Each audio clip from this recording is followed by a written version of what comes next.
So ತಂದೆ ತಾಯಿಯ ಪ್ರತಿರೂಪ ಮಕ್ಕಳು, ಕರೆಕ್ಟ್ ಅಲ್ವಾ? ಸೊ ಅಂತ ಸಂದರ್ಭದಲ್ಲಿ ನೀವು ಯಾವ ರೀತಿ ಬೀಜವನ್ನ ಬಿತ್ತುತ್ತೀರೋ ಅದೇ ತರ ಮರ ಹುಟ್ಟತ್ತೆ ಅಂತ ಹೇಳ್ತೀವಿ ನಾವು.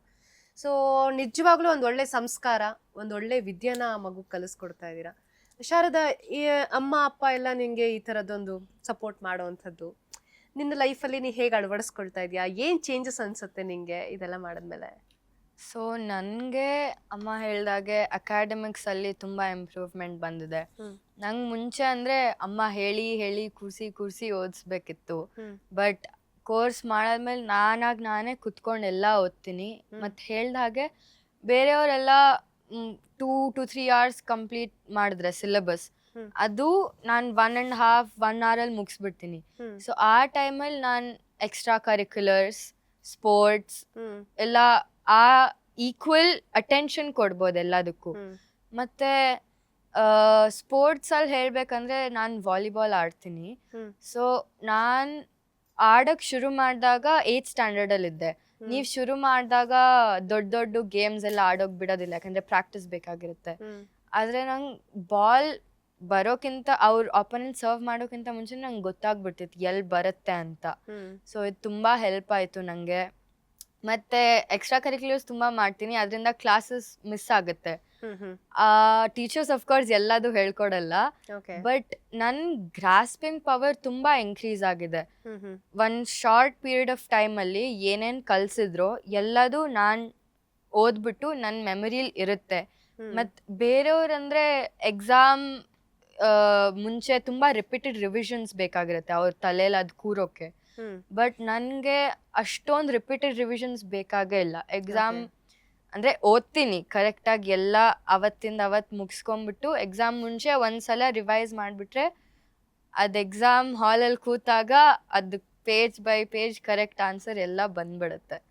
ಮತ್ತು ಇನ್ನೊಂದು ಮೇನ್ ಅಂತ ಅಂದರೆ ನನ್ನ ಕಾನ್ಫಿಡೆನ್ಸ್ ಲೆವೆಲಲ್ಲಿ ಮುಂಚೆ ಅಷ್ಟೊಂದು ಎಕ್ಸ್ಟ್ರೋವರ್ಟ್ ಇರಲಿಲ್ಲ ನಾನು.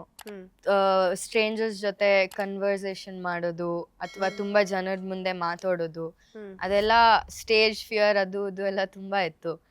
ಬಟ್ ಕೋರ್ಸ್ ಮಾಡಾದ್ಮೇಲೆ ಪ್ರಾಕ್ಟೀಸ್ ಮಾಡ್ತಿದ್ದಾಗೆ ನನ್ನ ಕಾನ್ಫಿಡೆನ್ಸ್ ಲೆವೆಲಲ್ಲಿ ತುಂಬ ಇನ್ಕ್ರೀಸ್ ಆಗಿದೆ. ಈಗ ನಿಮ್ಮ ಜೊತೆ ಹೇಗೆ ಇಷ್ಟು ಕಾನ್ಫಿಡೆನ್ಸಿಂದ ಮಾತಾಡ್ತೀನೋ ಅಷ್ಟೇ ಸಾವಿರಾರು ಜನದ ಮುಂದೆ ಎಲ್ಲ ಡೆಮೋ ಕೊಟ್ಟಿದ್ದೀನಿ, ಕಾನ್ಫಿಡೆಂಟಿಂದ ಮಾತಾಡ್ತೀನಿ. ಸೊ ಓವರ್ ಆಲ್ ಅಂದರೆ ಇದು ಇಂಟ್ಯೂಷನ್ ಒಂದು ನಿಮಗೆ GPS ಥರ ಲೈಫಲ್ಲಿ. ಇದು ಹೀಗೆ ಹೋಗಿ ಇದು ಕರೆಕ್ಟು, ಹೀಗೆ ಹೋಗಬೇಡಿ, ಇದು ತಪ್ಪು, ಅದೆಲ್ಲ ಒಳಗಿಂದನೇ ನಮ್ಗೆ ಹೇಳುತ್ತೆ ಆ ಥರ. ನಿಜ. ನಂಗೆ ಯಾವುದೋ ಒಂದು ದೊಡ್ಡ ಮಗು ಜೊತೆ ಕುತ್ಕೊಂಡು, ಮಗುನು ಅನ್ನೋಕ್ಕಾಗಲ್ಲ, ದೊಡ್ಡ ಹುಡುಗಿ ಜೊತೆ ಕುತ್ಕೊಂಡು ಮಾತಾಡ್ತಾ ಇದೀರಿ ಅನ್ನೋ ಫೀಲ್ ಆಗ್ತದೆ. ಮೆಚುರಿಟಿ ಲೆವೆಲ್ನ ನಾವು ಇಲ್ಲೇ ನೋಡ್ಬೋದು ಮ್ಯಾಮ್. ಅಂದರೆ ಮಗಳದು ನಿಮಗೆ ಮಗಳೇ, ಬಟ್ ನಮಗೆ ಎದುರಿಗೆ ಕಾಣಿಸೋಂಥ ಸಂದರ್ಭದಲ್ಲಿ ಈ ವಯಸ್ಸಿನ ಮಕ್ಕಳಲ್ಲಿ ಇಷ್ಟೊಂದು ಮೆಚುರಿಟಿನ ಅನ್ನೋದೊಂದು ಬರುತ್ತೆ. ನೀವು ಮನೆಯಲ್ಲಿ ನಿಮ್ಮ ಮಗಳನ್ನ ಗಮನಿಸ್ತಾ ಇರ್ತೀರಾ, ಚಿಕ್ಕ ವಯಸ್ಸಿಂದ ಇಲ್ಲಿವರೆಗೂ ಯಾವ್ಯಾವ ರೀತಿಯ ಬದಲಾವಣೆಗಳನ್ನ ನೀವು ಕಾಣ್ತಾ ಬಂದ್ರಿ ಅಂದ್ರೆ ಈ ಒಂದು ಇಂಟ್ಯೂಷನ್ ಪ್ರೋಗ್ರಾಮ್ ಆದ್ಮೇಲಿಂದ? ಖಂಡಿತ ಮೇಡಮ್. ಯಾಕಂದರೆ ಈ ರೀತಿ ನಿಮ್ಮ ಎದುರುಗಡೆ ಡೆಮೋಗಳೆಲ್ಲ ಮಾಡಿದ್ರಲ್ಲ, ಸೊ ಅವರು ಸೆಲೆಬ್ರಿಟಿಗಳಿಗೆ ಅವ್ರ ಎದುರುಗಡೆನೆ ಡೆಮೋಸ್ ಎಲ್ಲ ಕೊಡ್ತಾರೆ. ತುಂಬ ಬಿಸ್ನೆಸ್ ಮ್ಯಾಗ್ನೆಟು, ನಾವು ದೊಡ್ಡವ್ರ ವ್ಯಕ್ತಿಗಳು ಅಂತ ಹೇಳ್ತೀವಲ್ಲ, ಅವ್ರ ಎದುರುಗಡೆ ಎಲ್ಲ ಡೆಮೋಗಳು ಕೊಡ್ತಾರೆ. ಆ ಕೊಡಬೇಕಾದ್ರೆ ಅವರಿಗೆ ಅದ್ಭುತ ಅನಿಸುತ್ತೆ. ಬಟ್ ನಮಗಾಗಲಿ ಮಕ್ಕಳಿಗಾಗಲಿ ಅವರು ಆರಾಮಾಗೇನೆ ಇರ್ತಾರೆ. ಅವ್ರಿಗೂ ಕೂಡ ಅದೆಲ್ಲ ದೊಡ್ಡದು ಅಂತ ಅನ್ಸಲ್ಲ. ಆದರೆ ಆಸ್ ಎ ಯಾಕಂದರೆ ನ್ಯಾಚುರಲ್ ಆಗಿ ಮನಸ್ಸಲ್ಲಿ ಏನಾದರೂ ನಾನು ಇದನ್ನೆಲ್ಲ ಸಾಧಿಸ್ತಿದ್ದೀನಿ, ಸೊ ನನ್ನಿಂದ ಈ ರೀತಿ ಎಲ್ಲ ಆಗ್ತಿದೆ, ಆ ಟೈಮಲ್ಲಿ ಅಕಸ್ಮಾತ್ ಏನಾದರೂ ಅದು ಬಂದಾಗ ಆಸ್ ಎ ಮದರ್ ತಾಯಿ ಅದನ್ನ ನಾವು ಅವಾಗ ಟ್ಯೂನ್ ಮಾಡ್ತಿರ್ತೀವಿ. ನೋಡು ಈ ರೀತಿದ ಇದು ನಿನ್ನೆಲ್ಲ ಅದ್ಭುತವಾದ ವಿದ್ಯೆ, ಆಮೇಲೆ ನೀನು ಇದನ್ನ ಪ್ರಾಕ್ಟೀಸ್ ಮಾಡ್ತಿರೋದ್ರಿಂದ ಇದೆಲ್ಲ ಆಗ್ತಾ ಇದೆ. ಸೊ ಅವಾಗ ನಾವು ಸ್ವಲ್ಪ ಸೊ ಎಲ್ಲೋ ಅವ್ರಿಗೆ ಓವರ್ ಕಾನ್ಫಿಡೆನ್ಸ್ ಅನ್ನೋದು ಕೂಡ ತಲೆಗೆ ಬರಬಾರ್ದು. ಖಂಡಿತ. ಆಮೇಲೆ ಓದ್ಬೇಕಾದ್ರೂ ಕೂಡ ಅಷ್ಟೇ, ಇಲ್ಲ ಇದು ಕೂಡ ತುಂಬಾ ಮುಖ್ಯ, ಅದು ಕೂಡ ತುಂಬಾ ಮುಖ್ಯ. ಆಮೇಲೆ ಇನ್ನೊಂದು ನಿಮಗೆ ಒಂದು ಉದಾಹರಣೆ ಹೇಳಬೇಕು. ಈಗ ಅವಳು ಹೇಳಿದ್ಲಲ್ಲ, ಪ್ರತಿದಿನ ಇಂಟ್ಯೂಷನ್ ಪ್ರಾಕ್ಟೀಸ್ ಮಾಡ್ತಾ ಏನಾಗುತ್ತೆ ಎಕ್ಸಾಮ್ಸಲ್ಲಿ, ಅದು ಅವರಿಗೆ ಅದು ಕೂಡ, ಯಾಕಂದರೆ ಇದು ಬಂದಿರೋದೇನೆ ಮಕ್ಕಳಿಗೆ ಅವರ ವಿದ್ಯಾಭ್ಯಾಸದಲ್ಲಿ ತುಂಬ ಅನುಕೂಲ ಆಗಲಿ ಅಂತ. ಒಂದು ಎಕ್ಸಾಮಿಗೆ ಹೋಗ್ಬೇಕಾದ್ರೆ ನಾವು ಹೇಳ್ಬಿಟ್ಟು ಕಳಿಸ್ತೀವಿ, ನಿನಗೆ ಕೊಟ್ಟಿರೋ ವಿದ್ಯೆ ನಿನಗೆ ಬಂದರೆ ಅದನ್ನು ಬಳಸ್ಕೋ, ಬಿಡಬೇಡ ಅಂತ. ಅವಾಗೇನ ಅಂದರೆ ತುಂಬ ಚಿಕ್ಕವಳಿದು ಈಗ ಒಂದು 3-4 ವರ್ಷದ ಹಿಂದೆ ಅವರಿಗೆ ತಂತಾನೆ ಅದು ಬರುತ್ತೆ. ಈಗ ಫಾರ್ ಎಕ್ಸಾಂಪಲ್ ಒಂದು ಮ್ಯಾಥ್ಸ್ ಯಾವುದೋ ಸಮ್ ಮಾಡಬೇಕು, ಆಮೇಲೆ ಅವ್ರಿಗೆ ಆಲ್ರೆಡಿ ಒಳಗಡೆ ಮನಸ್ಸು ಇಂಟ್ಯೂಟಿವ್ ಮೈಂಡ್ ಹೇಳ್ತಾ ಇರುತ್ತೆ ಮೈನಸ್ ಬೇಡ ಪ್ಲಸ್ ಹಾಕು ಅಂತ. ಆದರೆ ಇವ್ರೇನು ಮಾಡ್ತಾ ಇದ್ರನ್ನ ತಡಿತಾ ಇದ್ರು. ಓ ಗುರುಗಳು ಅಂದರೆ ಅವರು ಟೀಚರ್ ಹೇಳಿದ್ದಾರೆ ನಾವು ಇದನ್ನ ಮಿಸ್ಯೂಸ್ ಮಾಡ್ಕೋಬಾರ್ದು ಅಂತ. ಅದು ಸ್ವಲ್ಪ ಶುರುವಾಗಿತ್ತು. ಆಮೇಲೆ ಅವರು ಇವ್ರ ಟೀಚರ್ ಏನಿದ್ದಾರೆ ಮಾಲಾಜಿ ಅವ್ರ ಹತ್ರ ನಾನು ಮಾತಾಡಿ ಈ ರೀತಿ ಎಲ್ಲ ಅವಳಿಗೆ ಬರ್ತಾ ಇದೆ ನೀವು ಸ್ವಲ್ಪ ಹೇಳಿ ಅಂತ. ಅವಾಗ ಹೇಳಿದ್ರು ನೋ ನೋ ನೋ, ಯಾಕಂದರೆ ನೀನು ಓದೇ ಅದು ಯೂಸ್ ಮಾಡ್ಕೋಬೇಕು ಅಂತಂದರೆ ಅದು ರಾಂಗ್. ಸರಿನಾ? ಆದರೆ ನೀನು ಓದಿದೀಯಾ, ಪ್ರಾಕ್ಟೀಸ್ ಮಾಡಿದೀಯ, ಎಲ್ಲದೂ ಆಗಿದೆ, ಅದು ತಂತಾನೆ ನಿನಗೆ ಬರ್ತಿದೆ ಅಂತಂದರೆ you should not stop. Okay. So ಇದು ಅದ್ಭುತವಾದ ಅವ್ರಿಗೆ ಎಜುಕೇಷನಲ್ಲಿ ಇದು ಕೂಡ ತುಂಬ ಚೇಂಜಸ್ ಆಗ್ತದೆ. ಇದು ಒಂದು. ಆಮೇಲೆ ಎರಡನೇದು 6 ಇಯರ್ಸಿಂದ 4.5 ಇಯರ್ಸಿಂದ ಇವತ್ತು ಮಾಡ್ತಿದ್ದಾಳಲ್ಲ, ಅದರಲ್ಲಿ ನಾನು ನೋಡಿರೋ ಪ್ರಕಾರ ಏನಂತ ಒಂದು ಇಮ್ಯುನಿಟಿ, ಅವ್ರಿಗೆ ರೋಗ ನಿರೋಧಕ ಶಕ್ತಿ ಅಂತ ಏನು ಹೇಳ್ತೀವಲ್ಲ ಅದು ತುಂಬಾನೇ ಡೆವಲಪ್ಮೆಂಟ್ ಆಗಿದೆ ಒಂದು.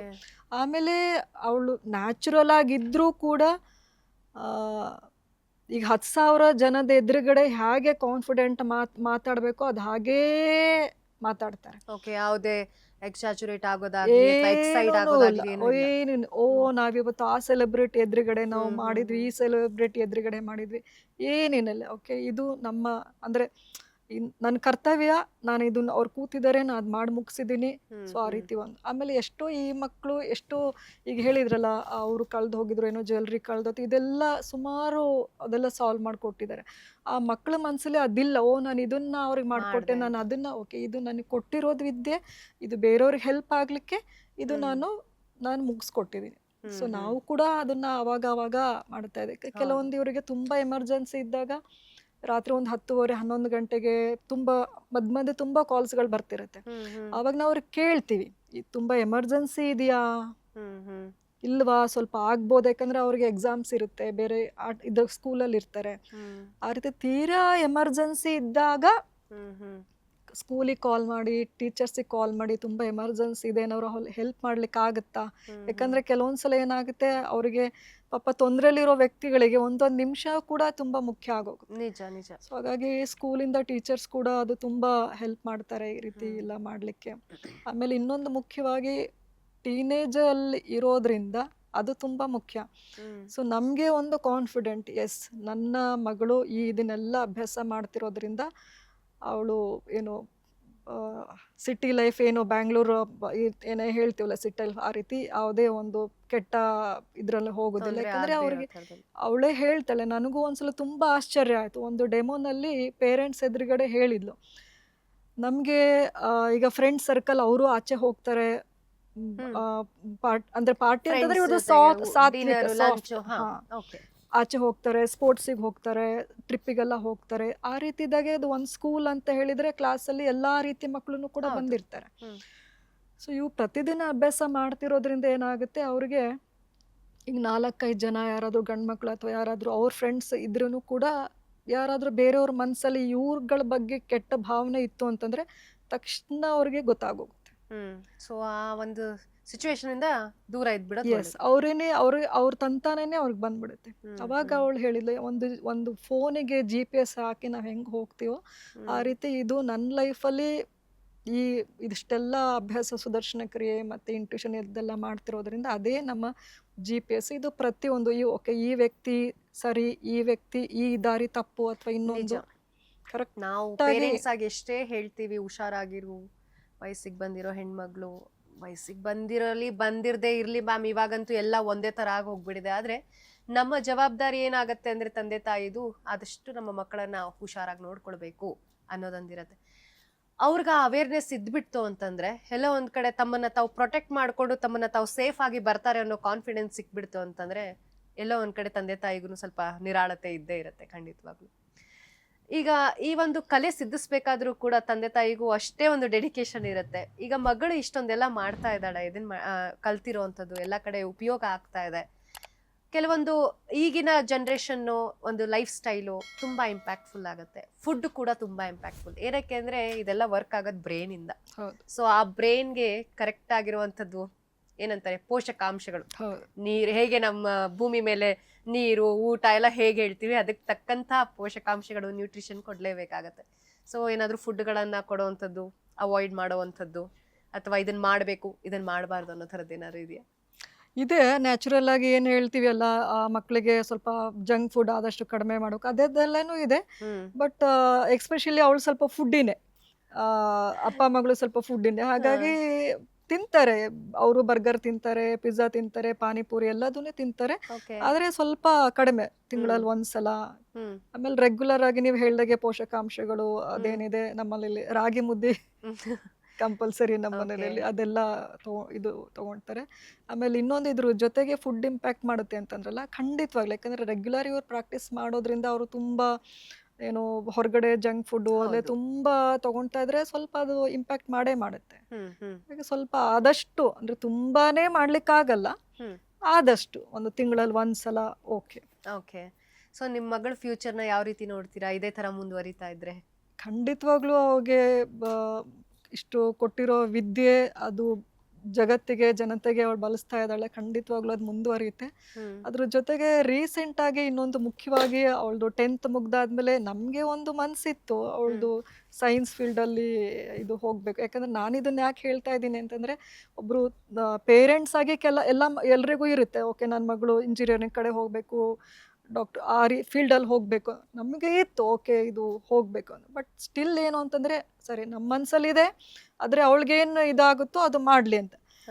ಅವಳು ಆ ಒಳಗಡೆಯಿಂದ ಇಂಟಿಟ್ಯೂನಿಂದ ಅವಳ ಮನಸ್ಸಲ್ಲಿ ಕಾನ್ಫಿಡೆಂಟ್ ಇತ್ತು, ಇಲ್ಲ ನಾನು ಕಾಮರ್ಸ್ ಕಡೆನೇ ನಾನು ಹೋಗಬೇಕು ಅಂತ. ಆಲ್ರೆಡಿ ಅದು ಫಿಕ್ಸ್ ಆಗಿಬಿಟ್ಟಿತ್ತು. ಹಾಗಾಗಿ ನಮಗೆ ಗೊತ್ತಿತ್ತು ಓಕೆ ಅವಳು ಏನು ಅನ್ಕೊಳ್ತಾಳೋ ಅದನ್ನ ಅದು ಕರೆಕ್ಟ್ ಆಗಿದೆ. ಸೊ ನಾವು ಅಲ್ಲಿಗೆ ಓಕೆ.